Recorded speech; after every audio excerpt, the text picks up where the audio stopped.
और हम इसमें यहाँ पे सारे यूनिट्स करेंगे, सारा वन शॉट देखेंगे और लास्ट में पीवाईक्यूज भी करेंगे, ठीक है।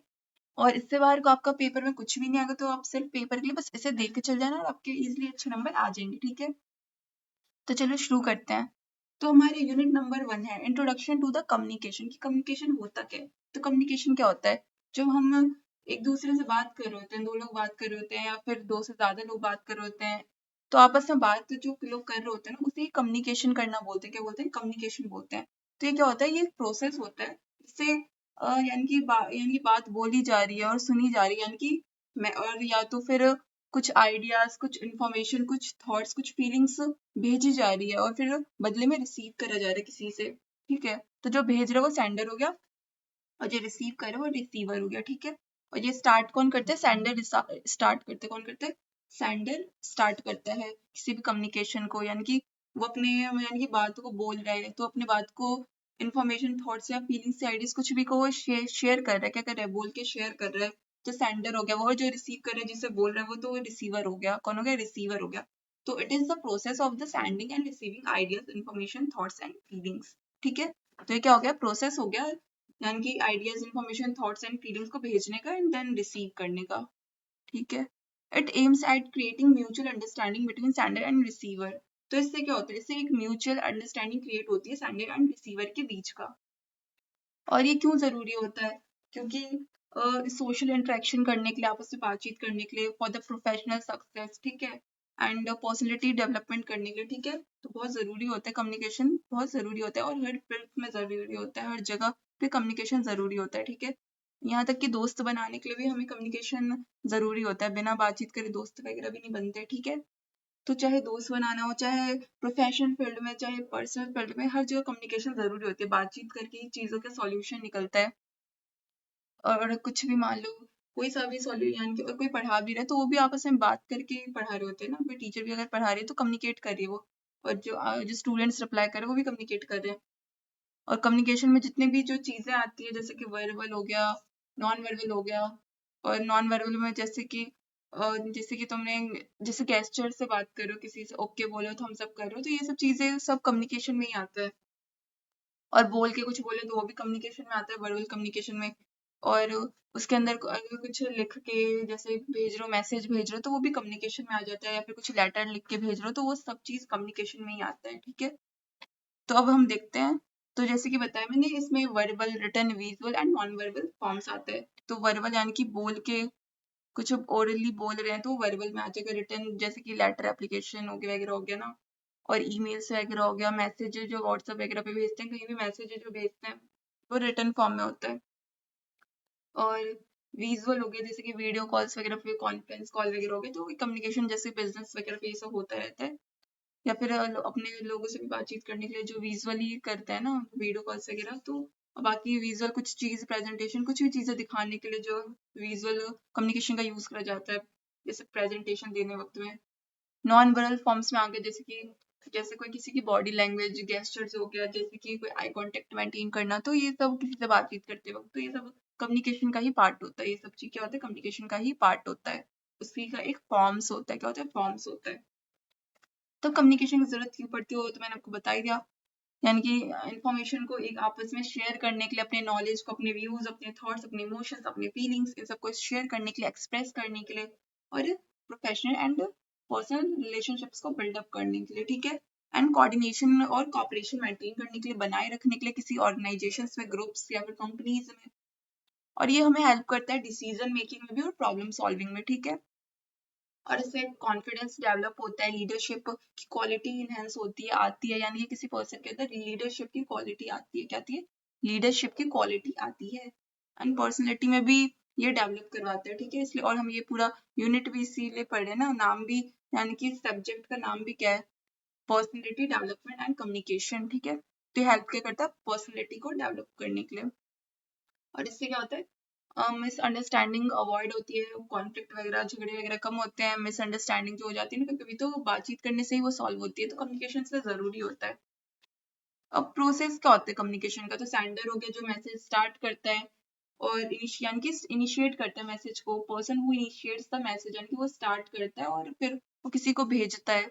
और वो इनकोड करके अपने आइडियाज अपने को है ना, अपने आइडिया से कुछ भी जो सोच रहा है वो अपने दिमाग में ओपिनियंस व्यूज जो भी उसके जो भी आइडिया सोच रहा है वो उसे वर्ड्स में कन्वर्ट करते हैं, फिर सिंबल्स में कन्वर्ट करता है। क्योंकि कई बार हम अपने बातचीत को जैसे इमोजीज में भेजते हैं ना, तो वही हो गया। तो वो क्या हो गया, सिंबल्स में इमोजीज में कन्वर्ट कर दिया उसने अपने बात को जो उसे मतलब बोलना था।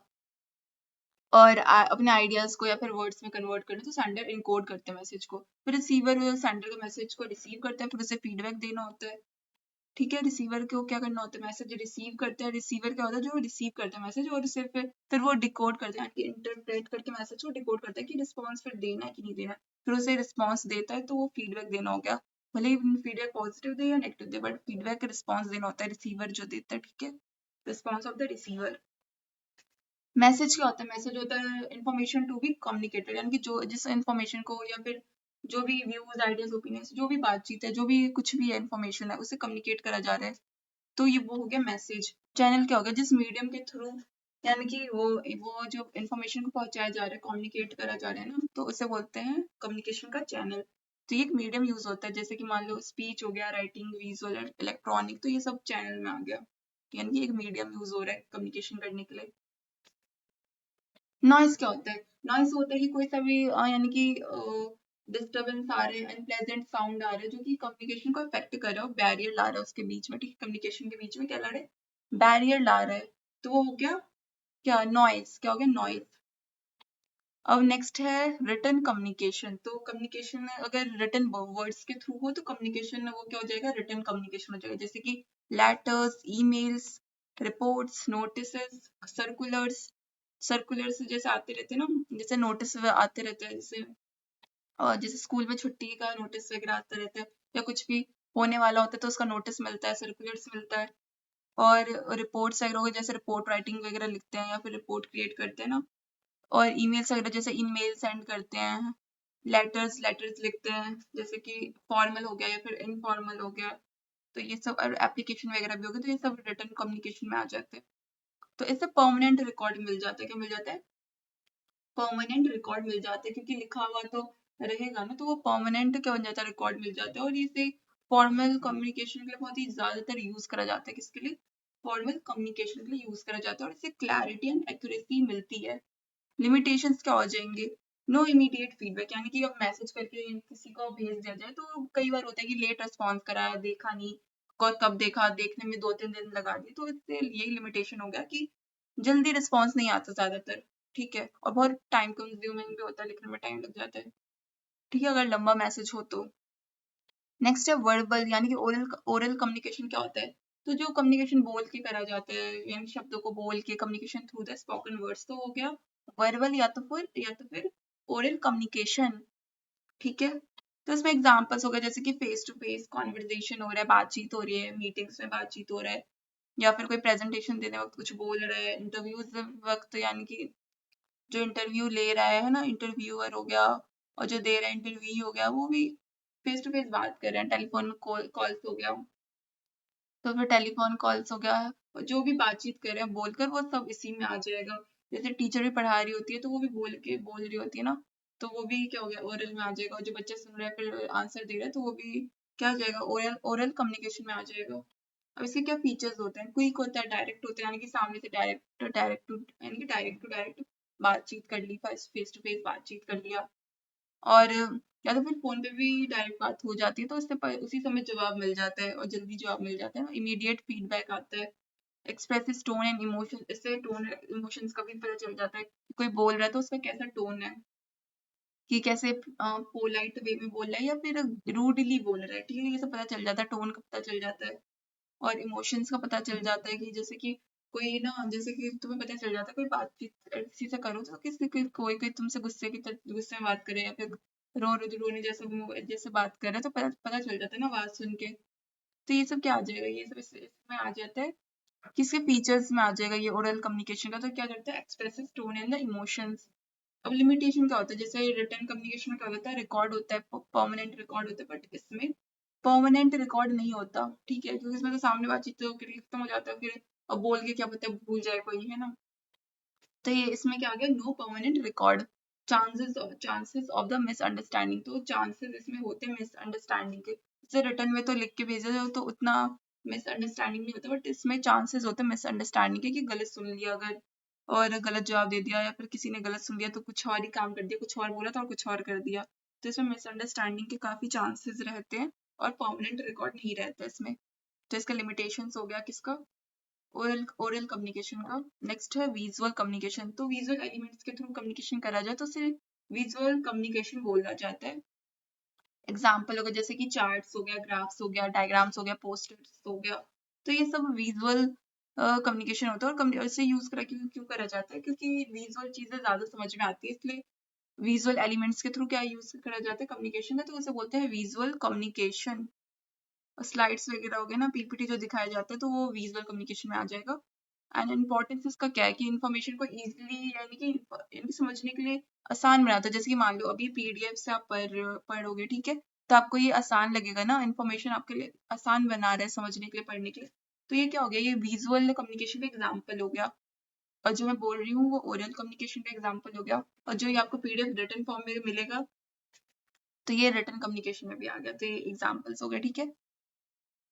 ये क्या करता है, इंक्रीजेज अटेंशन एंड मेमोरी। तो इससे ना मतलब याद चीजें देख के हम याद करते हैं तो हमें जल्दी याद हो जाती है। तो और इससे हमारा ना यानी कि अटेंशन भी, हमारे दिमाग का यानी कंसंट्रेशन, अटेंशन इंक्रीज होता है और हमारी मेमोरी में भी ये चीजें याद रहती है। अगर कुछ विजुअली याद करते हैं ना, ग्राफ चार्ट डायग्राम वगैरह से, तो चीजें ज्यादा याद रहती है और लर्न करने में भी ईजी रहता है। तो ये टीचिंग और प्रेजेंटेशन में बहुत ही यूजफुल होता है, ठीक है। नेक्स्ट है साइंस, सिग्नल्स एंड सिंबल्स।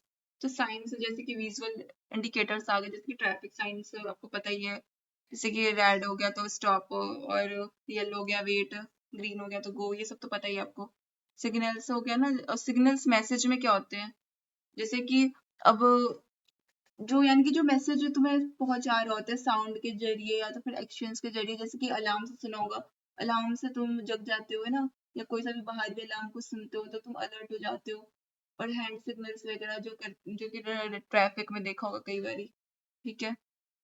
तो सिंबल्स क्या करते हैं, आइडियाज को रिप्रेजेंट करते हैं, कॉन्सेप्ट को रिप्रेजेंट करते हैं। तो सिंबल का एग्जाम्पल हो गया नेशनल फ्लैग। जैसे कि अब नेशनल फ्लैग में कितने 3 कलर होते हैं ना, और यानी कि ऑरेंज कलर हो गया, व्हाइट कलर हो गया, ग्रीन कलर हो गया। तो ग्रीन कलर होता है कि हरियाली का, यानी कि क्या होता है, हरियाली का सिंबल होता है। और व्हाइट कलर हो गया पीस का, ठीक है, पीस का, शांति का, ठीक है। तो ये एग्जाम्पल हो गया, ठीक है, इसका। और इसे यूज करा जाता है क्विक और यूनिवर्सल कम्युनिकेशन को इनको यानी कि देने के लिए। Silence as a mode of communication. अब साइलेंस कम्युनिकेशन क्या होता है, साइलेंस कम्युनिकेशन होता है कि जो बिना वर्ड्स के बोला जाए, यानी कि बिना वर्ड्स के, बिना बोले कम्युनिकेशन करा जाए तो उसे बोलेंगे साइलेंस कम्युनिकेशन, यानी कि बिना वर्ड्स के कम्युनिकेशन करने को बोलेंगे साइलेंस कम्युनिकेशन। तो it is as a mode of the communication. देख लेते हैं क्या इंडिकेट करता है ये, रिस्पेक्ट, डीप थिंकिंग, एंगर और डिससेटिस्फैक्शन, एग्रीमेंट और disagreement. Silence can be more powerful than the speech.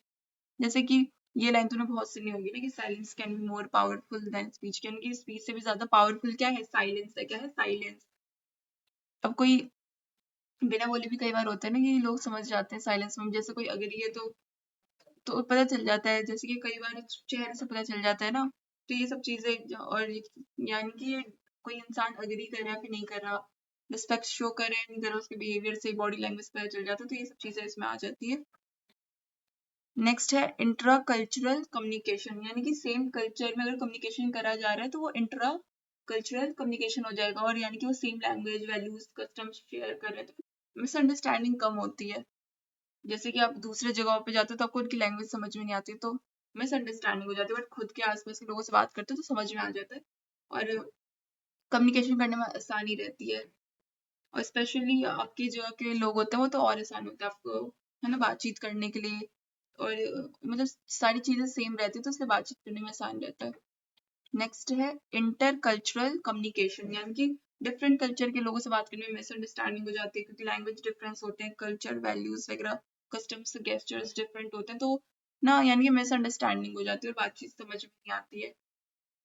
Next है cross cultural communication, comparison of communication styles across cultures, helps in understanding cultural diversity important in the global organizations। यानी कि अब तुम दूसरे countries वगैरह में जाते हो तो वहाँ पे ये हेल्प करता है और यानी कि कल्चरल डिवर्सिटी में समझने के लिए हेल्प करता है और यानी कि कल्चर यानी कि दो जगह का कल्चर, दो कंट्रीज के कल्चर को कंपैरिजन करा जाता है इस कम्युनिकेशन में, ठीक है। तो जैसे कि दूसरे देश का हो गया और इंडिया का हो गया, तो ये क्रॉस कल्चरल कम्युनिकेशन में आ जाएगा अगर उनसे बातचीत हो रही है उन दोनों, है ना, उन दोनों कंट्रीज की, जैसे इंडिया या फिर किसी और कंट्री की। तो ग्लोबली अगर बातचीत हो रही है तो क्रॉस कल्चरल कम्युनिकेशन में आ जाएगा। इंटरनेशनल कम्युनिकेशन, दो डिफरेंट कम्युनिकेशन के यानी कि दो डिफरेंट नेशन के बीच में बातचीत हो रही है तो हो जाएगा इंटरनेशनल कम्युनिकेशन। इसे यूज करा जाता है इंटरनेशनल बिजनेस में, ग्लोबल मीडिया और डिप्लोमेसी के लिए, ठीक है। तो ये हो गया दो डिफरेंट नेशंस के बीच का कम्युनिकेशन, और ये हो गया ऑर्गेनाइजेशंस में कम्युनिकेशन, ठीक है, अक्रॉस द कल्चर्स, ठीक है, यानी कि कंपैरिजन करके। नेक्स्ट है कम्युनिकेशन थ्रू द क्वेश्चनर्स, ठीक है। तो अब कम्युनिकेशन क्वेश्चनर्स के थ्रू कैसे करेंगे, तो ये इसका में क्या आ जाएगा, तो यानी कि सर्वे के थ्रू कम्युनिकेशन करना, रिसर्च, फीडबैक कलेक्शन और ये सब, ठीक है। या फिर मान लो कि बहुत तुमने देखा होगा कि रास्ते में लोग कुछ कुछ चीजें बांटते रहते हैं ना, तो उन तो यानी कि तो वो भी एक तरीका हो गया कम्युनिकेशन करने का, क्वेश्चनर्स के थ्रू। और या फिर कुछ सवाल वगैरह पूछते रहते हैं तो क्वेश्चनर्स के थ्रू हो गया ये कम्युनिकेशन करना, या फिर सर्वे कुछ करवा रहे हैं, लिंक्स वगैरह भेज के, रिसर्च, फीडबैक कलेक्शन, तो यानी कि लोगों का फीडबैक ले रहे हैं, तो ये सब कम्युनिकेशन थ्रू क्वेश्चनर्स में आ जाता है, जिसमें क्वेश्चन बहुत सारे क्वेश्चन के सेट होते हैं और इसका फिर जवाब देना होता है, फिर उसी के बेसिस पे वो चीजें पता चलती हैं।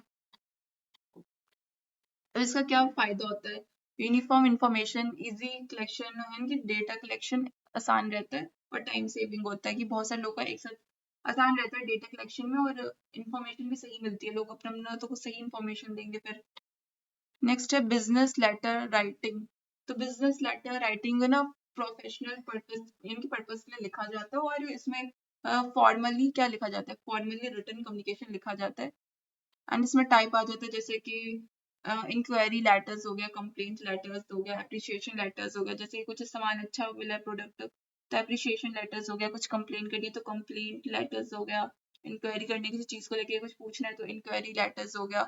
तो बिजनेस वगैरह में रिटन कम्युनिकेशन फॉर्मली लिखा जाता है, ठीक है, क्या करा जाता है, कम्युनिकेशन फॉर्मली करा जाता है, ठीक है। तो बिजनेस लेटर राइटिंग ये हो गया, फॉर द बिजनेस पर्पस से यूज करा जाता है। इसके फीचर्स होते हैं कि क्लियर और कंसाइज लैंग्वेज में से लिखना होता है ताकि समझ में आए, पोलाइट टोन होनी चाहिए, अच्छी टोन होनी चाहिए, और प्रॉपर फॉर्मेट यानी कि प्रॉपर फॉर्मेट करना है, जैसे कि कब यानी कि लास्ट में लिखना होता है ना, योर्स ट्रूली, ये सब चीजें, तो ये वो लास्ट में लिखना होता है, पहले नहीं लिखना होता है, और सब्जेक्ट जहाँ पे लिखना होता है वहीं वहीं पे लिखना होता है, और किसे लिख रहे हो, द मैनेजर वगैरह ये सब चीजें मैंने मतलब लिखना होता है, और उस वो सब करना होता है, और रिफ्लेक्ट्स ऑर्गेनाइजेशन इमेज, यानी कि ऑर्गेनाइजेशन के इमेज को रिफ्लेक्ट भी करता है, इसलिए ये सब फीचर्स हो गए इसके, ठीक है, किसके, बिजनेस कम्युनिकेशन का, ठीक है, बिजनेस रिटन कम्युनिकेशन का।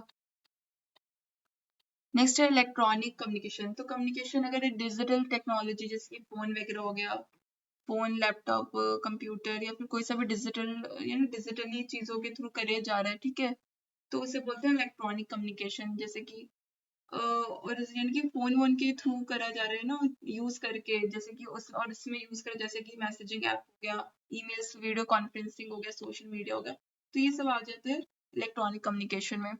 अब सोशल मीडिया भी तो फोन्स में ही होता है ना, फोन लैपटॉप वगैरह में ही होता है ये सब चीजें, तो इसलिए इसी यानी कि डिजिटल टेक्नोलॉजी के थ्रू जो यूज करके करके अगर मतलब कम्युनिकेशन करा जा रहा है तो इलेक्ट्रॉनिक कम्युनिकेशन में आ जाएगा। इसका फायदा होता है कि फास्ट होता है, कॉस्ट इफेक्टिव होता है, ग्लोबली क्या होता है, रीच मिलता है, ग्लोबली रीच मिलता है, और टेक्निकल नॉलेज होना चाहिए, और प्रॉपर ऑनलाइन एटिकेट होना चाहिए, यानी पता होना चाहिए ताकि फ्रॉड वर्ड स्पैम वगैरह ना हो, टेक्निकल नॉलेज होना चाहिए, और जिससे ताकि ग्लोबली रीच मिल सके, जगह जगह पे दूसरे दूसरे देश तक रीच मिल सके, और फास्ट और कॉस्ट इफेक्टिव होता है। नेक्स्ट है unit number 2, business communication, presentations and report writing. तो बिजनेस केसेस एंड प्रेजेंटेशन क्या होता है, तो बिजनेस केसेस एक रियल या तो फिर हाइपोथेटिकल बिजनेस प्रॉब्लम्स को प्रेजेंट करता है, इसे यूज किया जाता है सिचुएशंस को एनालाइज करने के लिए, डिसीजंस लेने के लिए, और प्रॉब्लम सॉल्विंग स्किल्स को डेवलप करने के लिए, और इसका यूज करा जाता है, बिजनेस प्रेजेंटेशन का यूज करा जाता है आइडियाज को शेयर करने के लिए, प्लान्स को बनाने के लिए और स्टेक होल्डर्स को कन्विंस करने के लिए, एंड क्लैरिटी, लॉजिक, कॉन्फिडेंस, यानी कि ये सब मिलनी चाहिए, ठीक है। ये रिक्वायरमेंट होती है ताकि क्लैरिटी मिलती है, इससे क्या मिलती है, प्रेजेंटेशन से क्या मिलती है, क्लैरिटी मिलती है, लॉजिक क्रिएट होता है एंड कॉन्फिडेंस बिल्डअप होता है। Letters within the organisation, तो ऑर्गेनाइजेशन में लेटर्स का क्यों क्यों क्यों यूज करा जाता है, इसे इंटरनल कम्युनिकेशन के लिए यूज करा जाता है, इसे इंस्ट्रक्शंस प्रोवाइड करने के लिए, क्लैरिफिकेशंस, इंफॉर्मेशन शेयर करने के लिए, ठीक है। इसका क्या कैरेक्टरिस्टिक्स होता है, तो फॉर्मल टोन होता रहता है, क्लियर और कंसाइज लैंग्वेज रहती है, शॉर्ट और डायरेक्ट होता है, यानी कि शॉर्ट और डायरेक्ट, यानी कि डायरेक्ट पॉइंट टू पॉइंट बात करी जा रही होती है, और फॉर्मल टोन होता है, क्लियर लैंग्वेज होती है। लेटर्स फ्रॉम टॉप मैनेजमेंट, लिखा किसके द्वारा जाता है, सीनियर अथॉरिटीज के द्वारा लिखा जाता है, जो कि टॉप मैनेजर होते हैं, मैनेजमेंट का संभालते हैं, जो कि इसे मोटिवेट करा जाता है एम्प्लॉयज को, और पॉलिसीज को अनाउंस करने के लिए, परफॉर्मेंस को अप्रिशिएट करने के लिए। फीचर्स क्या होते हैं, पोलाइट, इंस्पायरिंग टोन होता है, क्या होता है, पोलाइट एंड इंस्पायरिंग टोन होता है, जो कि क्या करता है, इंस्पायर करता है लोगों को, क्या करता है, इंस्पायर करता है, और एक इंस्पिरेशन बनता है, क्या बनता है, इंस्पिरेशन बनता है, और पोलाइट एंड इंस्पायरिंग टोन होता है, इंस्पायरिंग क्या होता है, टोन होता है। क्लियर ऑब्जेक्टिव्स, क्या है, क्लियर ऑब्जेक्टिव्स, यानी कि इससे क्लियर ऑब्जेक्टिव्स मिलते हैं, ठीक है। लगातार बोल बोल के मैं थक गई, इसलिए मेरे यहाँ जुबान फिसल रहा है, ठीक है। तो ये हो गया, इससे तुम जैसे मैंने बताया तुम्हें क्लियर ऑब्जेक्टिव्स मिलते हैं, ताकि मतलब चीजें एक समझ में आ जाता है कि किस लिए करना है, ये किस लिए दिया गया है, मतलब गोल समझ में आ जाता है, और इससे इंस्पिरेशन मिलता है, तो लोगों को यानी कि मोटिवेट करने के लिए एम्प्लॉयज वगैरह को, ये क्या हेड, जो हेड होते हैं, हेड मैनेजर्स होते हैं, टॉप मैनेजर्स होते हैं, उनके उनके द्वारा ही भेजा जाता है, ठीक है, एम्प्लॉयज वगैरह को, ताकि वो ना मोटिवेट हो सके, और वो उन्हें क्या कर सके, जो टॉप लीडर्स वगैरह हैं, जो मैनेजर्स वगैरह, वो उन्हें क्या कर सके, यानी कि मोटिवेट कर सके और इंस्पिरेशन प्रोवाइड कर सके, क्या सब कर सके, इंस्पिरेशन प्रोवाइड कर सके। सो उनका टोन पोलाइट रहता है, ठीक है, पोलाइट एंड इंस्पायरिंग टोन रहता है, ऑब्जेक्टिव्स क्लियर रहते हैं, अथॉरिटी एंड रिस्पॉन्सिबिलिटी रिफ्लेक्टेड होता है, क्या होता है, अथॉरिटी एंड रिस्पॉन्सिबिलिटी रिफ्लेक्टेड होता है। और नेक्स्ट है circulars and memos, circulars and memos क्या होता है, सर्कुलर्स जो कि बहुत लोगों को एक साथ भेजा जाता है, वन मतलब एक टाइम पे भेजा जाता है बहुत सारे लोगों को, जिसमें रूल्स, रेगुलेशंस, नोटिस, चेंजेस का यानी कि इंफॉर्मेशन होता है, और मेमोस होता है शॉर्ट इंटरनल मैसेज होता है, जो कि क्विक कम्युनिकेशन के लिए यूज करा जाता है। और ये क्या करता है, ये जो दोनों ही होते हैं वो यूनिफॉर्म, यानी कि यूनिफॉर्म मैसेज को पहुंचाने के लिए, लोगों तक, यानी कि जो कम लोगों में मैसेज पहुंचाने के लिए यूज करा जाता है, ठीक है। यानी कि लोगों को एक साथ ही बहुत से लोगों को भेजा जा रहा है, तो सर्कुलर्स होगा जिसके रूल, नोटिस, चेंजेस समझाने के लिए, और मेमोज हो गए क्विक कम्युनिकेशन करने के लिए। Business presentations to customers and stakeholders, जिसका पर्पस क्या रहता है, प्रमोट करता है प्रोडक्ट्स और सर्विसेज को, ट्रस्ट बिल्डअप करता है, पॉजिटिव इमेज क्रिएट करता है, रिक्वायरमेंट होती है ऑडियंस अवेयरनेस, यानी कि ऑडियंस को अवेयर करवाने के लिए हेल्प करवाता है, और सिंपल लैंग्वेज रहती है, और स्ट्रक्चर क्लियर रखते हैं, ठीक है। इससे क्या होता है, स्ट्रक्चर क्लियर रखते हैं। प्रेजेंटिंग अ पॉजिटिव इमेज, ठीक है, तो इसके लिए क्या होता है, verbal cues, clear speech, proper tone, correct pronunciation, polite language. देख, पॉजिटिव इमेज क्रिएट करने के लिए क्या करना पड़ता है, यानी कि वर्बली चीजों को समझाना अच्छे से होता है, क्लियर स्पीच देना होता है, प्रॉपर टोन होनी चाहिए, इन्फॉर्मेशन वगैरह क्लियर देना चाहिए, करेक्ट देना चाहिए, प्रोनाउंसिएशन सही होना चाहिए, और लैंग्वेज पोलाइट यूज करनी चाहिए। नॉन वर्बल में क्या आ जाएगा, eye contact, facial expressions, posture, gestures, appearance. Next है प्रेजेंटेशन कैसे प्रिपेयर करना होता है, तो पहले तो ऑब्जेक्टिव आइडेंटिफाई करना होता है प्रेजेंटेशन का, ऑडियंस को समझना होता है कि उन्हें क्या चाहिए, उन्हें कैसे समझाना है, फिर कंटेंट को ऑर्गेनाइज करना होता है लॉजिकली, ठीक है, सोच के, फिर उसके बाद introduction, body, and then conclusion के यानी बनाना होता है, फिर इसमें सिंपल लैंग्वेज यूज करनी होती है, और फिर यानी कि फिर स्पीच को डिलीवरी करना होता है, यानी कि प्रैक्टिस भी करनी होती है बिफोर डिलीवरी, यानी कि प्रेजेंटेशन को डिलीवर करने से पहले प्रैक्टिस करना जरूरी होता है, ताकि तुम प्रिपेयर हो जाओ, फिर ढंग से प्रेजेंटेशन दे सको, ठीक है। अगर प्रिपेयर नहीं होते तो थोड़ा बहुत हिचकिचा जाते हैं बीच में, ठीक है, और कभी कभी नर्वस होने की वजह से भी हिचकिचा जाते हैं, तो वो भी इतना कोई प्रॉब्लम नहीं है, तो अगर हिचकिचा जाओ तो क्या कर सकते हैं, कोई सॉरी बोल के दोबारा स्टार्ट कर सकते हैं, तो उसमें कोई प्रॉब्लम नहीं है, ठीक है। तो अब डिलीवरिंग अ प्रेजेंटेशन, तो उसमें क्या करना होता है, क्लियरली बोलना होता है, कॉन्फिडेंटली बोलना होता है, भले अगर कुछ गलती भी हो जाए तो भी कोई बात नहीं, दोबारा स्टार्ट करा जा सकता है, क्लियर बोलना होता है, बस ये ध्यान रखना होता है, कॉन्फिडेंटली बोलना होता है, आई कॉन्टेक्ट मेंटेन करना होता है, प्रॉपर बॉडी लैंग्वेज का यूज करना होता है, वॉइस कंट्रोल मॉड्यूलेशन यूज करना होता है, यानी कि वॉइस को कंट्रोल करना होता है, ठीक है। और क्वेश्चंस को यानी कि आराम से, कामली माइंडेड से, क्या करना चाहिए, कामली माइंडेड से हैंडल करना होता है क्वेश्चंस को आराम से, ठीक है। और नेक्स्ट है use of audio visual aids, तो एग्जांपल हो गया ऑडियो में पावर पॉइंट स्लाइड्स हो गया, आर्ट चार्ट्स हो गया, वीडियोस हो गया, ग्राफ्स हो गया, ठीक है। तो इससे इजीली समझ में आ जाता है, जैसे कि पीपीटी वगैरह, चार्ट्स, ये सब देखने से समझने में आसान होता है, तो कम्युनिकेशन इसमें क्या रहता है, आसान रहता है। तो यानी कि ये दोनों में आ जाते हैं ना, दिखा भी रहे हो और बोल भी रहे हैं ना, तो ऑडियो विजुअल एड्स में आ जाता है ये, ठीक है।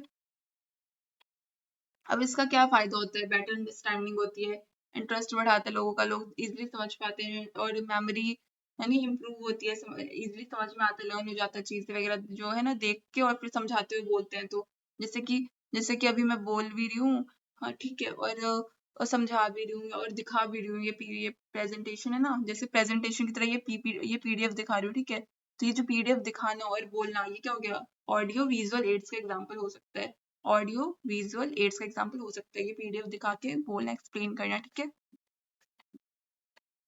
तो इससे क्या, और ये कैसा होना चाहिए, सिंपल रेलिवेंट होना चाहिए, ओवर क्राउडेड नहीं होना चाहिए। नेक्स्ट है रिपोर्ट राइटिंग, तो रिपोर्ट राइटिंग क्या होता है, एक सिस्टमैटिक रिटन डॉक्यूमेंट होता है, जिससे फैक्ट्स को प्रेजेंट करने के लिए, इश्यूज को एनालाइज करने के लिए और रिकमेंडेशन वगैरह देने के लिए यूज करा जाता है। ये क्लियर स्ट्रक्चर प्रोवाइड करता है, फॉर्मल लिखा जाता है लैंग्वेज में, ये फॉर्मल लैंग्वेज में लिखा जाता है, और ऑब्जेक्टिव एंड फैक्चुअल होता है ये, ठीक है। इसके टाइप्स हो गए, जैसे कि बिजनेस रिपोर्ट्स, सर्वे रिपोर्ट्स, प्रोजेक्ट रिपोर्ट्स जो कि आपको यानी कि कॉलेज वगैरह में बनाने के लिए दिया जाता है, ठीक है। और सर्वे रिपोर्ट्स वगैरह, जो सर्वे तैयार करा जाता है, उसके बेसिस पे फिर रिपोर्ट तैयार करी जाती है, कि यानी कि ग्राफ्स वगैरह बना के इन्फॉर्मेशन वगैरह दिया जाता है कि किसने कितना किसने क्या मतलब क्या क्या चूज करा, उसके बेसिस पे रिपोर्ट तैयार करें, सर्वे रिपोर्ट मतलब जितने लोगों ने भरा उस बेसिस पे। बिजनेस रिपोर्ट्स का होता है, जो बिजनेस का कितना क्या डील हुआ, क्या ये क्या या डीलिंग वगैरह करने के बाद, और क्या फायदा फायदा हुआ, प्रॉफिट लॉस की, तो इसमें बिजनेस रिपोर्ट्स में ये सब चीजें आ जाता है। नेक्स्ट यूनिट नंबर 3 है communication skills, leadership and team work. तो बैरियर्स टू द कम्युनिकेशन, तो कम्युनिकेशन बैरियर्स कब आ जाते हैं, जब मैसेज यानी कि समझ में नहीं आ रहा होता है, किसी अनप्लेजेंट साउंड, नॉइज वगैरह हो गया, तो किसी भी चीजों की वजह से अगर मैसेज समझ में नहीं आ रहे हैं ना, तो ऑब्स्टेकल्स आ गए, तो बैरियर्स आ जाते हैं ना कम्युनिकेशन में, तो उसे बोलते हैं बैरियर्स टू द कम्युनिकेशन, ठीक है। टाइप्स हो गया फिजिकल बैरियर, जैसे कि नॉइज हो गया, पुअर लाइटनिंग हो गया, फॉल्टी इक्विपमेंट हो गया, क्या हो गया, फॉल्टी इक्विपमेंट हो गया, और बहुत ज्यादा डिस्टेंस है सैंडर एंड रिसीवर के बीच में, तो नेटवर्क इश्यूज वगैरह भी आ जाते हैं कई बार, और लाइट प्रॉपर नहीं आ रहा, तो फिजिकल बैरियर्स हो गए, नॉइस वगैरह, ठीक है। अब कोई बोल रहा है तो सुनाई नहीं दे रहा है, जैसे कि पास में लाउड स्पीकर वगैरह बज रहा है, तो नेक्स्ट है साइकोलॉजिकल बैरियर्स, जैसे कि स्ट्रेस हो गया, anger, prejudice, lack of interest, सब, ठीक है। अब जैसे कि मान लो कोई गुस्सा है, कोई स्ट्रेस में है, और या फिर डरा हुआ है, तो वो भी कम्युनिकेशन यानी कि बातचीत ढंग से नहीं करेगा, तो इससे क्या आ जाएगा, बैरियर आ जाएगा कम्युनिकेशन में। और नेक्स्ट है सेमेंटिक बैरियर्स, तो यानी कि मुश्किल वर्ड्स का इस्तेमाल कर देना, तो या फिर कोई बहुत सारे लैंग्वेजेस का इस्तेमाल कर देना, या फिर ऐसे लैंग्वेज का इस्तेमाल कर देना जो कि सामने वाले को नहीं पता है, तो इससे क्या हो जाता है, सेमेंटिक बैरियर्स, यानी या तो फिर कोई वर्ड्स को अलग डिफरेंट तरीके से इंटरप्रेट करना, या फिर कुछ अलग तरीके से बोलना, या फिर ऐसा वर्ड यूज करना जो सामने वाले को नहीं पता है, तो सेमेंटिक बैरियर्स में आ जाता है ये। नेक्स्ट है ऑर्गेनाइजेशनल बैरियर्स, तो इसमें बहुत सारे यानी कि लॉन्ग कम्युनिकेशन चैनल्स है, तो इससे ऑर्गेनाइजेशन बैरियर्स आ जाता है, पुअर पॉलिसीज है अगर, तो स्ट्रिक्ट हायरकी है, तो और लैक ऑफ फीडबैक कल्चर, और नेक्स्ट है कल्चरल बैरियर्स में आ जाता है, यानी कि लैंग्वेज डिफरेंट अगर हो, तो वैल्यूज बिलीव्स कल्चर्स यानी कि कल्चर डिफरेंट हो, तो और गेस्चर्स कस्टम्स ये सब चीज़ें डिफरेंट हो, तो कल्चरल बैरियर्स आ जाते हैं। अब इसे इम्प्रूव कैसे करें कम्युनिकेशन स्किल्स को, तो सिंपल और इजी क्लियर लैंग्वेज बोलो, ताकि सामने वाले को समझ में आ जाए, तुम्हें भी बोल सको, और एक गुड लिसनर बनो, तब ताकि तुम सही से सुनोगे, तभी तो सही से जवाब दोगे जब सामने वाला बोलेगा, तो आई कॉन्टेक्ट मेंटेन करो, क्वेश्चंस पूछो क्लैरिटी के लिए, अगर समझ में नहीं आ रहा है तो क्वेश्चंस पूछो कि क्या बोला वगैरह, और फीडबैक दो, क्या दो? फीडबैक दो, रिसीव करो फीडबैक, ठीक है। और अजम्पशंस को अवॉइड करो, किसने ऐसे बोला होगा, ये ऐसा बोला था, एक मैंने कि पूछ ही लो क्या बोला था, अगर समझ में ना आए तो। इमोशंस कंट्रोल करना वाइल कम्युनिकेटिंग, तो इससे इमोशंस को भी कंट्रोल करना होता है कम्युनिकेटिंग करने के वक्त में, यानी कि अगर गुस्सा है तो ये सब कंट्रोल करो, रोना आ रहा है कंट्रोल करो, फिर कम्युनिकेशन करो ताकि समझ में आए। Preparation of the promotional material, तो प्रमोशनल मटेरियल का प्रिपरेशन कैसे करेंगे और ये होता क्या है, तो इसे यूज करा जाता है प्रोडक्ट्स वगैरह, सर्विस, आइडियाज वगैरह को प्रमोट करने के लिए। क्या करने के लिए? प्रमोट करने के लिए, जैसे कि ब्रोचर्स हो गया, एडवर्टाइजमेंट हो गया, पोस्टर्स हो गया, फ्लायर्स हो गया, एग्जाम्पल में आ गया ये सब। अब की पॉइंट्स क्या हो गया इसमें, अब इसमें अट्रैक्टिव डिजाइन बनाना होता है ताकि लोगों तक पहुंचे प्रोडक्ट वगैरह ना, आइडियाज जो चीजें वो पहुंचे, वो उसका डिजाइन अट्रैक्टिव होना चाहिए ताकि उन्हें क्लियर क्लियर मैसेज समझ में आए और वो लोग देख के तो अट्रैक्ट होके वो चीजें लेने के लिए तैयार हो जाए, ठीक है। और जो कि बेनिफिट पे फोकस करे, लैंग्वेज परsuasive होना चाहिए ताकि समझ में आ जाए लोगों को, ठीक है, ऐसा लैंग्वेज होना चाहिए।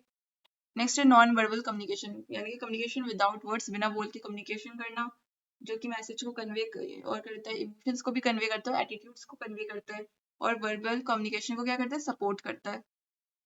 जैसे कि अब तुम बोल ओके बोलने के बजाय तुमने थम्स अप इमोजी भेज दिया तो फिर दिखा दिया, तो ये क्या हो गया? यानी कि इमोशंस को तुमने कन्वे कर दिया बिना बोले, तो ये सपोर्ट करता है वर्बल कम्युनिकेशन को। Forms of non verbal communication आ जाते हैं facial expressions, eye contact, gestures, postures, appearance, ठीक है, टोन ऑफ वॉइस, ये सब इसमें आ जाएगा। और नेक्स्ट है बॉडी लैंग्वेज, क्या होता है? तो फिजिकल एक्सप्रेशन होता है थॉट्स का एंड फीलिंग्स का, जैसे कि हैंड मूवमेंट्स हो गया, फेशियल एक्सप्रेशंस हो गया। और कोई खुश होता है तो स्माइल करता है, दुख होता है तो उसका फेस देख के पता चल जाता है ना, उस साइड सा फेस होता है, तो फेशियल एक्सप्रेशंस बॉडी लैंग्वेज में आ जाता है, हैंड मूवमेंट्स हो गया, ठीक है। यानी कि कॉन्फिडेंट है तो तो अपने हाथों को एकदम नॉर्मल रखिएगा, लेकिन कॉन्फिडेंट नहीं है, नर्वस हो रहा है तो अपने पैर या हाथ वगैरह हिला रहे कोई, तो इससे क्या हो जाएगा, इससे यानी कि पता चल जाएगा सामने वाले को कि ये क्या है, नर्वस हो रखा है, तो ये सब चीजें पता चल जाती हैं, ठीक है, तो ये बॉडी लैंग्वेज में आ जाता है। और सिटिंग एंड स्टैंडिंग पोस्चर हो गया, इससे पता चल जाता है ना कोई कैसे खड़ा होता है, कैसे बैठा है, तो ये सब चीजें भी किसी के इमोशंस वगैरह को दिखाती है, फीलिंग्स वगैरह को दिखाती है, उनके बॉडी लैंग्वेज को शो करता है। और इसका इंपॉर्टेंस क्या होता है? कॉन्फिडेंस बिल्डअप करता है, पॉजिटिव इंप्रेशन क्रिएट करता है, और कम्युनिकेशन इफेक्टिवनेस को इनहेंस करता है, ठीक है। तो जैसे कि आप कहीं इंटरव्यू देने जाते हैं तो बहुत ही प्रॉपरली बैठना होता है, बॉडी लैंग्वेज वहाँ पे बहुत देखा जाता है, कॉन्फिडेंस वगैरह देखा जाता है वहाँ पे, तो इसलिए जरूरी होता है, ठीक है, यहाँ पे। अब नेक्स्ट है पोस्चर्स एंड गेस्चर्स, तो पोस्चर क्या होता है? वो कॉन्फिडेंस और नर्वसनेस को शो करता है, रिफ्लेक्ट करवाता है, यानी कि अपराइट पोस्चर है तो कॉन्फिडेंस, अगर स्लाउच पोस्चर है तो शोज लैक ऑफ इंटरेस्ट, यानी कि आप बिल्कुल एकदम सीधे स्ट्रेट बैठो या फिर खड़े हो, ठीक है, तो लगेगा कि यानी कि सामने वाला एकदम कॉन्फिडेंट है, तो उसमें कॉन्फिडेंस शो हो रहा होता है। लेकिन अगर यानी कि आप नीचे देख रहे हो, कहीं और देख रहे हो और ऐसे झुक के बैठे हो, तो लगेगा कि लैक ऑफ इंटरेस्ट शो कर रहा है, ये यानी कि ये जबरदस्ती आएगा, यानी कि इंटरव्यू देने आए हो तुम ऐसे बैठोगे तो लगेगा जबरदस्ती आया है, ये देना नहीं चाहता था। और एकदम स्ट्रेट एकदम सीधे बैठोगे और सही से तुम आंसर्स करो तो लगेगा इसमें कॉन्फिडेंस है और ये यानी कि सही है ये, और इसे फिर उसे जॉब पे रख लिया जाता है, ठीक है। तो नेक्स्ट और गेस्चर्स हो, जैसे कि और गेस्चर्स में क्या क्या आ जाता है, जैसे कि हैंड एंड बॉडी मूवमेंट्स आ जाते हैं, या फिर पैरों के मूवमेंट्स आ जाता है, तो ये आइडियाज को एक्सप्लेन करने के लिए हेल्प करवाते हैं, जैसे कि हम हाथों का यूज करते हैं ना, और जैसे कि एक्सप्लेन करने के लिए कई बार टीचर्स वगैरह होते हैं वो ऐसे हाथों का यूज करते हैं, तो वो क्या कर रहे होते हैं? एक्सप्लेन कर रहे होते हैं चीजों को हाथों से बॉडी मूवमेंट्स अपना दिखा दिखा के हाथों का यूज करते हैं, वो लोग ज्यादातर क्या करते हैं, हाथों का यूज करते हैं। जब ब्लैक बोर्ड पे जब लिख रहे होते हैं वो अपने हाथों से कुछ कुछ चीजें बता रहे होते हैं, तो हाथों का यूज करते हैं, यानी कि किसी चीज को एक्सप्लेन करने के लिए टॉपिक वगैरह को, तो ये नेचुरल और कंट्रोल होना चाहिए, ऐसा नहीं लगना चाहिए कि जबरदस्ती करा जा रहा है, तो ये नेचुरल होना चाहिए, ठीक है, नेचुरल लगना चाहिए। वैल्यू ऑफ टाइम, और टाइम का वैल्यू क्यों जरूरी होता है? क्योंकि टाइम एक वैल्यूएबल रिसोर्स है जो कि चल जाता है तो वापस नहीं आता, और इफेक्टिव कम्युनिकेशन टाइम्स को बचाता है और टाइम मैनेजमेंट में हेल्प करवाता है, और इसलिए पंचुअलिटी रिफ्लेक्ट करता है प्रोफेशनलिज्म को, ठीक है। और पुअर टाइम मैनेजमेंट से क्या होता है? स्ट्रेस होता है, इनएफिशिएंसी होता है, तो काम वगैरह ढंग से हो नहीं पाता है पुअर टाइम मैनेजमेंट की वजह से, तो गोल्स वगैरह भी अचीव नहीं हो पाते हैं, और इससे स्ट्रेस हो जाता है, और स्ट्रेस वगैरह इनएफिशिएंसी क्रिएट होती है इससे, ठीक है। नेक्स्ट है ऑर्गेनाइजेशनल बॉडी लैंग्वेज, तो इसमें बिहेवियर एटीट्यूड ऑफ एम्प्लॉयज आता है, ठीक है। तो ये रिफ्लेक्ट करता है डिसिप्लिन, प्रोफेशनलिज्म, ऑर्गेनाइजेशनल कल्चर और पॉजिटिव बॉडी लैंग्वेज भी शो करता है, जो कि ये दिखाता है कि कैसे वर्क प्लेस रिलेशंस को इम्प्रूव करा जा सकता है। नेक्स्ट है लिसनिंग क्या होता है। तो लिसनिंग एक ऐसा प्रोसेस होता है जो कि हेल्प करता है मैसेज को समझने के लिए, अंडरस्टैंडिंग मिसअंडरस्टैंडिंग को अवॉइड करने के लिए और अंडरस्टैंडिंग को प्रॉपर अंडरस्टैंडिंग को क्रिएट करने के लिए एंड ट्रस्ट बिल्डअप करने के लिए। और जो गुड लिसनर्स होते हैं वो क्या करते हैं, बीच में टोकते नहीं है, अटेंशन पे करते हैं, समझते हैं, सुनते हैं, तब रिस्पॉन्ड करते हैं, तब फीडबैक देते हैं। नेक्स्ट है इमोशनल इंटेलिजेंस क्या होता है। तो इमोशनल इंटेलिजेंस ऐसा एबिलिटी होता है जिसके थ्रू कोई किसी के इमोशंस को समझ पा रहा है और उसका फिर इमोशंस को समझ पा रहा है और अपने या फिर अपने इमोशंस को मैनेज कर पा रहा है। तो ये इमोशनल इंटेलिजेंस हो गया और इसे क्या बोलते हैं, ईक्यू या फिर ईआई बोलते हैं, ठीक है। तो इसमें कंपोनेंट आता है सेल्फ अवेयरनेस, यानी कि हर किसी को अपना वो पता होता है ना कि क्या कमी है, क्या मेरे अंदर स्ट्रेंथ है, क्या मेरे अंदर वीकनेस, तो ये सबको पता होता है। तो ये आ जाता है सेल्फ अवेयरनेस में, ठीक है। तो यानी कि कोई खुद के कैसे मैनेज करे इमोशंस को, कैसे समझे, तो ये सेल्फ अवेयरनेस में आ जाता है। सेल्फ कंट्रोल यानी कि कंट्रोल करना खुद के इमोशंस को, खुद पे हावी नहीं होने देना, कंट्रोल करना, तो ये सेल्फ कंट्रोल पे आ जाएगा, यानी कि खुद के इमोशंस को मैनेज करने का, इमोशंस मैनेजमेंट। मोटिवेशन क्या होता है। मोटिवेशन यानी कि अब किसी को जैसे कोई कोई मोटिवेशन दे रहा है किसी को, तो वो तो वो कोई मोटिवेट होके क्या करेगा, ढंग से काम करने लगेगा। और किसी किसी में क्या होता है, अंदर से खुद से मोटिवेशन होता है, तो खुद का काम खुद ही कर लेगा, सब कुछ खुद ही करता है। एम्पैथी क्या होता है, अब किसी के लिए तुम्हें बुरा लगता है तो तुम लोग एम्पैथी शो करते हो ना, क्या करते हो, एम्पैथी शो करते हो कि उसके लिए तुम्हें बुरा लग रहा है, भले ही तुम उसकी हेल्प भी कर, भले ही नहीं करना चाहते हो या चाहते हो जो भी है, लेकिन तुम्हें एक बुरा फील तो होता ही है। नेक्स्ट है सोशल स्किल्स। सोशल स्किल्स क्या होता है, जैसे कि अब तुम किसी से इजीली बात कर पा रहे हो, तुम फ्रेंडली हो, तुम सबसे अच्छे से बात कर पा रहे हो, तो तुम्हारे सोशल स्किल्स क्या है, अच्छे हैं। कि तुम कैसे बात करते हो लोगों से, दूसरों से कैसे इंटरेक्शन करते हो, पर्सनल हो चाहे या फिर जैसे कि या फिर तुम्हारे प्रोफेशनल भी हो, तो ये सब सोशल स्किल्स में आ जाते हो। तुम किसी दूसरे लोगों से बातचीत कैसे करते हो।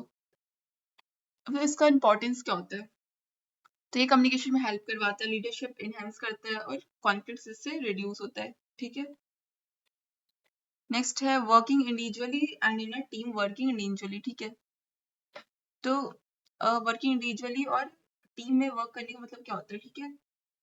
तो पहले देख लेते हैं वर्किंग इंडिविजुअली। तो इसमें क्या होता है, वर्किंग इंडिविजुअली में होता है यानी कि अकेले कोई काम करे, तो इसमें क्या होता है, इंडिपेंडेंस होता है, यानी कि अकेले खुद का वो कर रहा है तो इंडिपेंडेंस होता है, उसे किसी के यानी कि नीचे दबने की जरूरत नहीं होती है, सेल्फ रिस्पॉन्सिबिलिटी होती है उसके अंदर, सेल्फ मोटिवेशन उसके अंदर आता है रहता है, एक लीडरशिप यानी कि आता है कि वो आगे खुद वो लीडर बनेगा और बाकी दूसरों से काम करवाएगा, एक अपना बिजनेस क्रिएट कर लेना। तो इंडिविजुअली वर्किंग करना ऐसे हो जाता है। और पर्सनल अकाउंटेबिलिटी, ठीक है।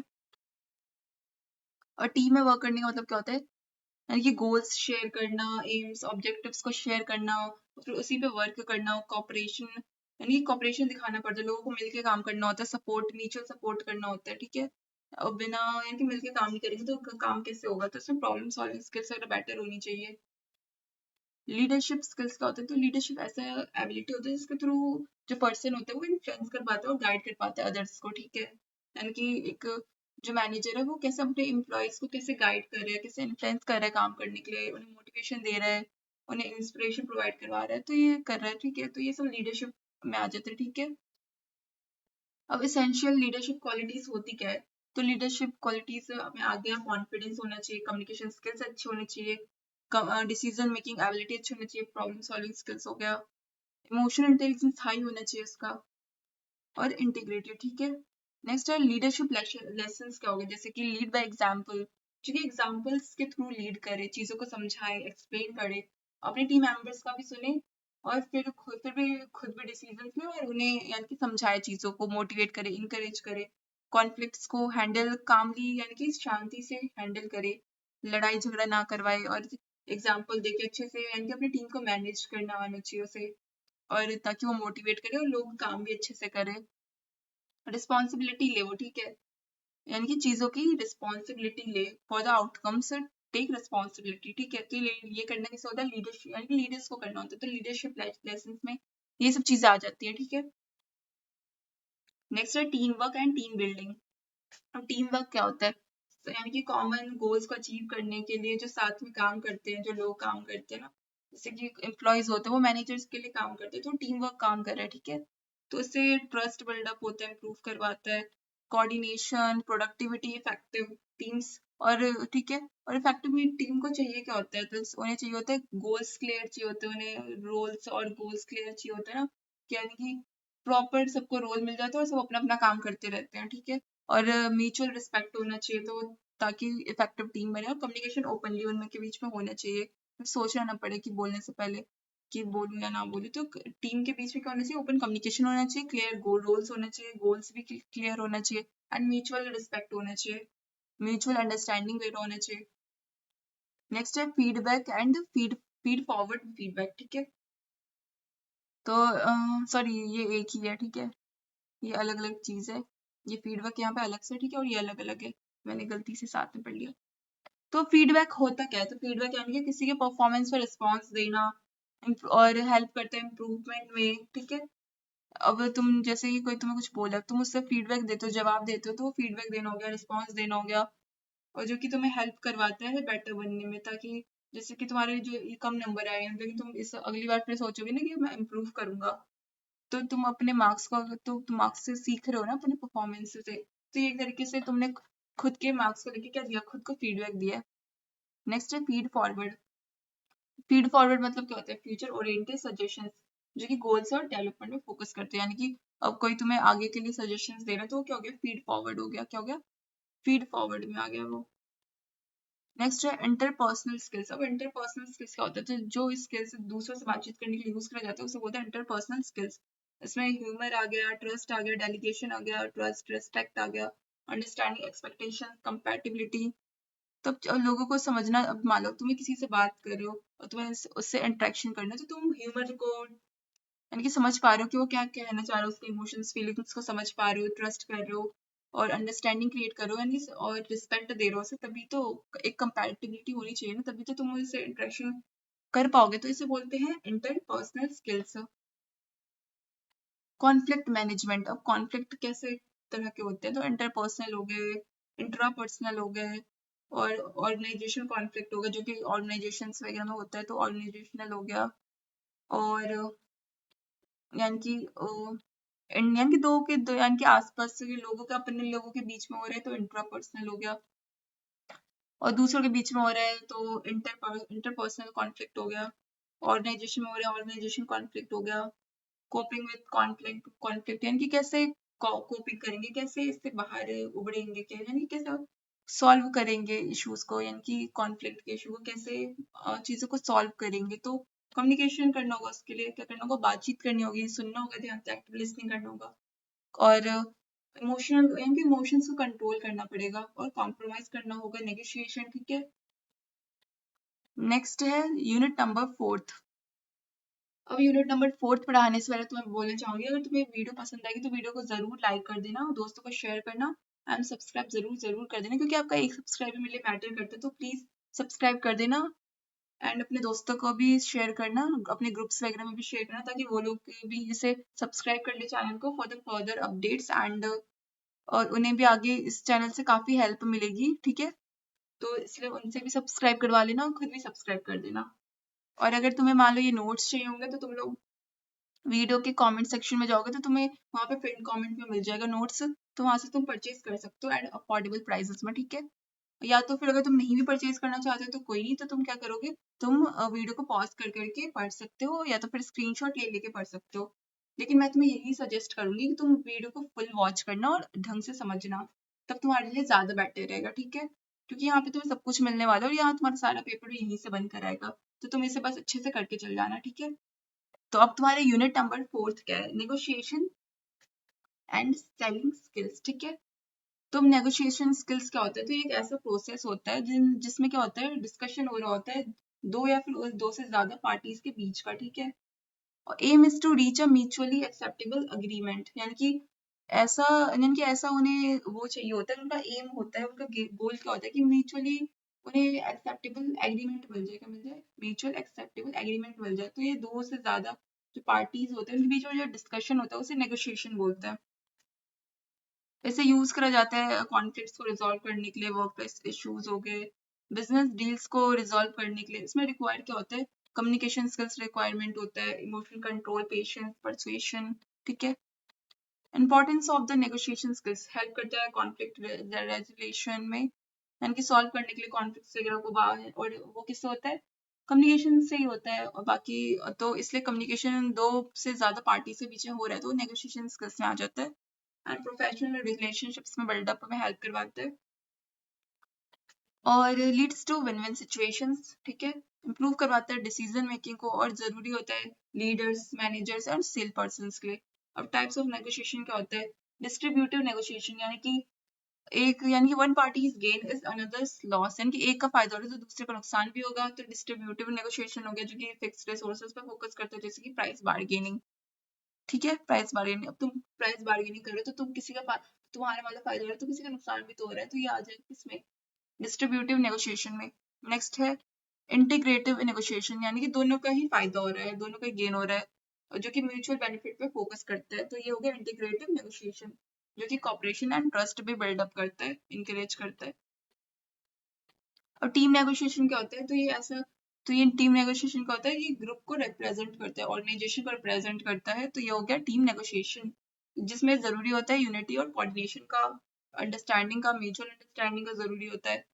इंटरनेशनल नेगोशिएशन क्या होता है? जो कि दो, यानी कि बहुत दो से कंट्रीज या फिर डिफरेंट डिफरेंट कंट्रीज हो गया, कल्चर्स हो गया, उनके बीच में हो रहा है तो इंटरनेशनल नेगोशिएशन हो जाएगा। क्या हो जाएगा? International negotiation. तो इसमें कल्चरल सेंसिटिविटी एंड डिप्लोमेसी की रिक्वायरमेंट रहती है।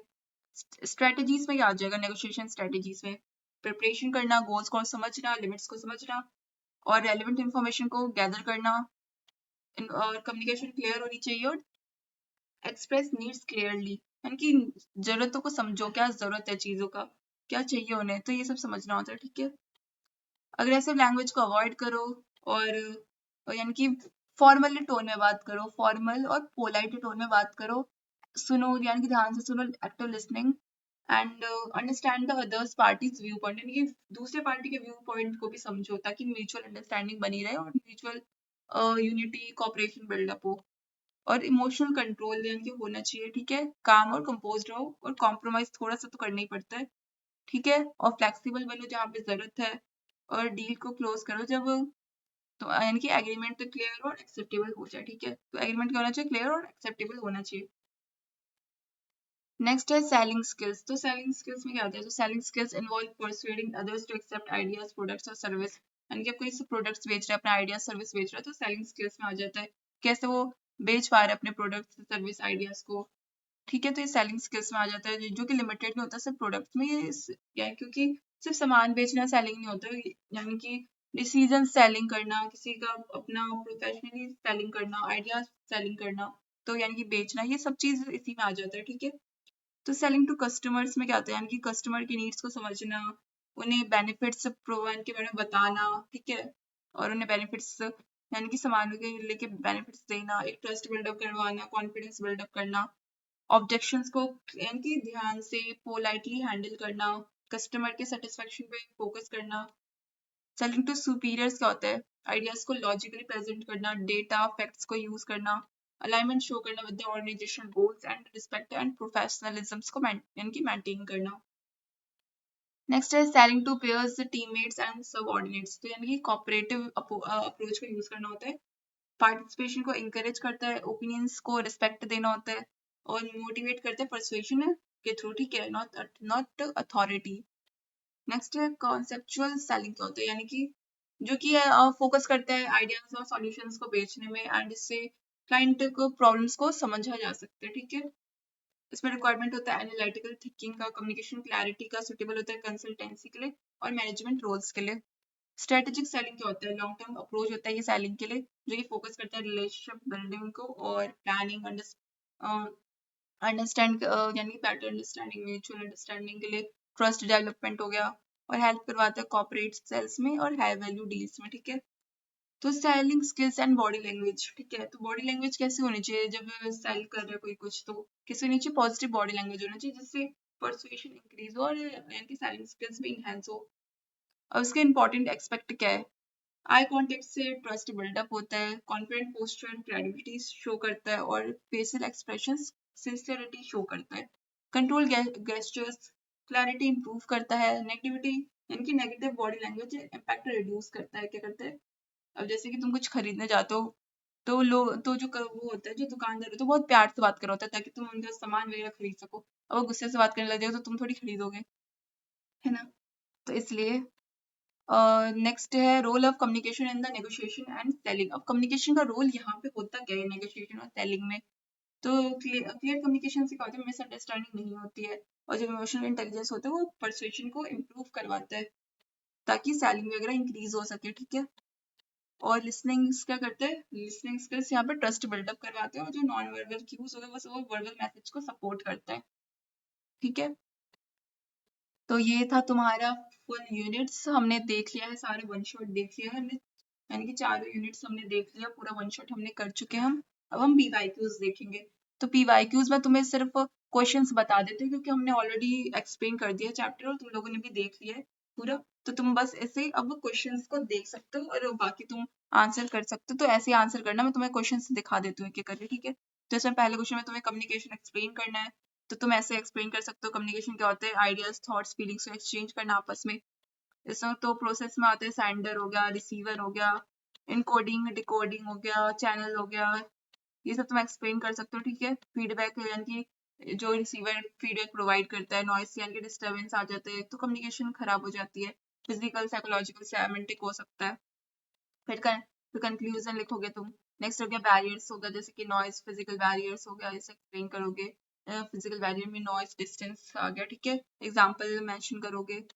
तो ये तुम्हारा हो गया, ठीक है, बैरियर्स का तुम टाइप्स लिख दोगे। फिर लास्ट में कंक्लूजन लिख दिया तुमने। फिर नेक्स्ट क्वेश्चन है तुम्हारा branch, you are a branch manager in a leading private bank, write a letter of the appreciation for your staff members to motivate them to perform their duties with utmost dedication and sincerity.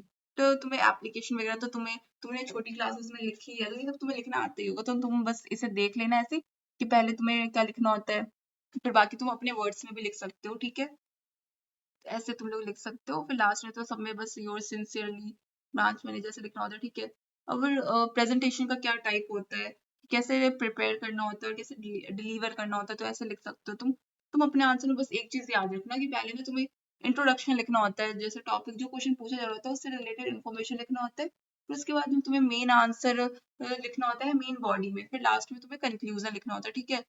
तो conclusion तुम लोग 3 से 4 line लिख सकते हो। Main body में तुमने 5 से 6 लाइन लिख दी, सॉरी मेन बॉडी में नहीं, तुमने इंट्रोडक्शन में 5 से 6 लाइन लिख दिया, और मेन बॉडी में तुम्हें मेन आंसर लिखना होता है अपना मेन पार्ट, जो आंसर में पूछा जा रहा होता है, यानी कि क्वेश्चन में जो पूछा जा रहा होता है वो तुम मेन बॉडी में आंसर में लिखते हो, ठीक है। और बाकी इंट्रोडक्शन में तुम्हें बस इंट्रोडक्शन में देना होता है जो टॉपिक पूछा जा रहा है उसका 5-6 लाइन, ठीक है। और कंक्लूजन में 3 से 4 लाइन काफी है। बाकी मेन बॉडी में तुम्हें मेन पार्ट लिखना होता है। तो ये नेक्स्ट क्वेश्चन है तुम्हारा, differentiate between verbal and non verbal communication with suitable examples. तो वर्बल हो गया जो कि बोला जा रहा है, और या बोला जा रहा है या फिर रिटन वर्ड्स का यूज करा जा रहा है, तो वर्बल हो गया। जैसे कि लेक्चर्स, मीटिंग्स, फोन कॉल्स हो गया। तो यानी कि अगर बोले हुए वर्ड्स को बोला जा रहा है या फिर लिखे हुए वर्ड्स को भी अगर बोला जा रहा है तो वर्बल में आ जाएगा, यानी कि बोल के यूज करके वर्ड्स का बोल कर तो वर्बल, और बोल के नहीं करा जा रहा तो नॉन वर्बल, ठीक है। यानी कि गेस्चर्स का यूज करना, फेशियल एक्सप्रेशंस, पोस्चर्स हो गए जिसके स्माइलिंग, है ना, अपना मुंडी हिलाते हैं, हैंड मूवमेंट्स हो गया, ये सब आ गया नॉन वर्बल में। इंपॉर्टेंस का होता है, इफेक्टिव कम्युनिकेशन में हेल्प करवाता है।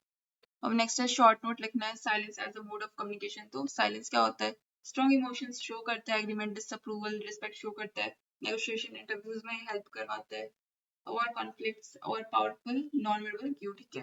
अब इंपॉर्टेंस ऑफ लिसनिंग क्या होता है, एक्टिव प्रोसेस होता है, बेटर अंडरस्टैंडिंग में हेल्प करते हैं, ट्रस्ट रिलेशनशिप्स में बिल्डअप करवाता है, मिसअंडरस्टैंडिंग कम होती है, और लीडरशिप, टीम मैनेजमेंट और कम्युनिकेशन के जरूरी होता है। बॉडी लैंग्वेज क्या हो गया, पोस्चर्स आ गया इसमें, गेस्चर, फेशियल एक्सप्रेशंस आ गया, और रिफ्लेक्ट्स कॉन्फिडेंस और नर्वसनेस इन स्पोकन मैसेज, ठीक है। टीम वर्क, लीडरशिप क्या होता है, टीम वर्क से कॉपरेशन, ट्रस्ट बिल्डअप होता है, और रिलेशनशिप्स अच्छे होते हैं, प्रोफेशनल रिलेशनशिप्स हो गए, लीडरशिप डायरेक्शंस प्रोवाइड करता है, ठीक है। गुड लीडर्स होता है अपने टीम मेंबर्स को मोटिवेट करता है, और अपने आइडियाज उनकी सुनता भी है, और खुद भी बोलता है और उनकी भी सुनता है, अपने टीम मेंबर्स का भी सुनता है। तो उससे एक क्या होता है, ट्रस्ट बिल्डअप होता है लोगों के बीच में। और ये ज़रूरी होता है ऑर्गेनाइजेशन सक्सेस के लिए, ठीक है। अब यहाँ पे तुम्हें एग्जाम्पल देना है, ठीक है। तो ये क्वेश्चंस नेगोशिएशन स्किल्स का, इमोशनल इंटेलिजेंस एंड कम्युनिकेशन का पहले डिफाइन लिखना होगा, फिर एग्जाम्पल देना है, ठीक है। तो ये तुम कर सकते हो। तो यही तुम्हारा सारा क्वेश्चंस था। तो हमने सारा वन शॉट देखा, चारों यूनिट्स देखा हमने, है ना।